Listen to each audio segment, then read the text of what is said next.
حدیث نمبر 5125 حضرت جابر بن عبداللہ رضی اللہ عنہ بیان کرتے ہیں کہ مجھ سے حضرت ابو حمید سعدی رضی اللہ عنہ نے بیان کیا، وہ فرماتے ہیں میں رسول اکرم صلی اللہ علیہ وسلم کی خدمت میں مقام نقی سے دودھ کا ایک پیالہ لے کر حاضر ہوا اور وہ پیالہ ڈھکا ہوا نہ تھا۔ آپ نے فرمایا تم نے اس کو ڈھانکا کیوں نہیں؟ تم اس پر ایک لکڑی ہی رکھ دیتے۔ حضرت ابو حمید نے کہا رات کو صرف مشکوں کا منہ باندھنے اور دروازے بند رکھنے کا حکم دیا گیا تھا۔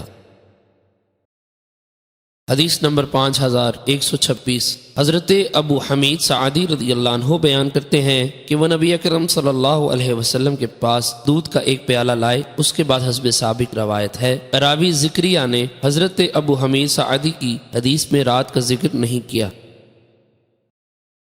حدیث نمبر 5127 حضرت جابر بن عبداللہ رضی اللہ عنہ فرماتے ہیں ہم رسول اکرم صلی اللہ علیہ وسلم کے ہمراہ تھے تو ایک شخص نے عرض کیا یا رسول اللہ کیا ہم آپ کو نبیذ نہ پلائیں؟ آپ نے فرمایا ہاں پلاؤ۔ راوی فرماتے ہیں پھر وہ شخص دوڑتا ہوا گیا اور ایک پیالہ لایا جس میں نبیذ تھا۔ رسول اکرم صلی اللہ علیہ وسلم نے فرمایا تم نے اس کو ڈھانپا کیوں نہیں؟ اگرچہ تم اس پر ایک لکڑی ہی رکھ دیتے۔ راوی کہتے ہیں پھر آپ نے اسے پی لیا۔